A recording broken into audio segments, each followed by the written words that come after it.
পূর্ণতা না পাওয়া ভালোবাসাগুলো হৃদয়ের মাঝে অতীতের যে মানুষটিকে ঘিরে আবর্তিত হয়, তারই সাথে যদি অনেকদিন পর হঠাৎ দেখা হয়ে যায়, তখন মনে কি অনুভূতি জাগে? যারা তা জানেন, আজ তাদের জন্য রবি ঠাকুরের একটি কবিতা। দুটি মানুষের ক্ষণিকের পুনর্মিলন, দ্বিধান্বিত ভালোবাসা আর পুনর্বিচ্ছেদ নিয়ে হঠাৎ দেখা।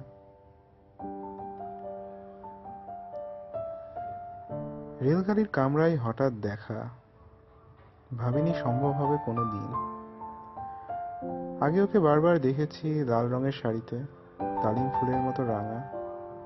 আজ পরেছে কালো রেশমের কাপড়, আঁচল তুলেছে মাথায়। দোলন চাপার মতো চিকন গুঁড়ো মুখখানি ঘিরে মনে হলো কালো রঙের একটি গভীর দূরত্ব ঘনিয়ে নিয়েছে নিজের চারিদিকে।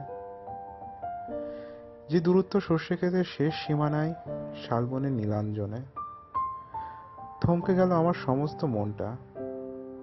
চেনা লোককে দেখলাম অচেনার গাম্ভীর্যে। হঠাৎ খবরের কাগজ ফেলে দিয়ে আমাকে করলে নমস্কার। সমাজবিধির পথ গেল খুলে, আলাপ করলাম শুরু। কেমন আছো, কেমন চলছে সংসার, ইত্যাদি। সে রইল জানালার বাইরের দিকে চেয়ে, যেন কাছের দিনের ছোঁয়াচ পার হওয়া চাহনিতে। দিলে অত্যন্ত ছোট দুটো একটা জবাব, কোনোটা বা দিলেই না, বুঝিয়ে দিলে হাতের অস্থিরতায়। কেন এসব কথা? এর চেয়ে অনেক ভালো চুপ করে থাকা। আমি ছিলাম অন্য বেঞ্চিতে, ওর সাথীদের সঙ্গে।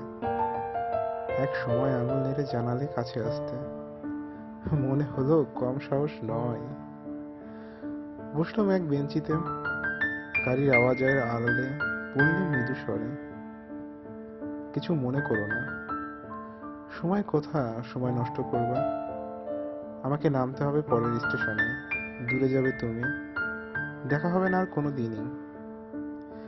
তাই যে প্রশ্নটার জবাব এতকাল থেমে আছে, শুনবো তোমার মুখে। সত্য করে বলবে তো? আমি বললাম বলবো। বাইরের আকাশের দিকে তাকিয়ে শুধোলো,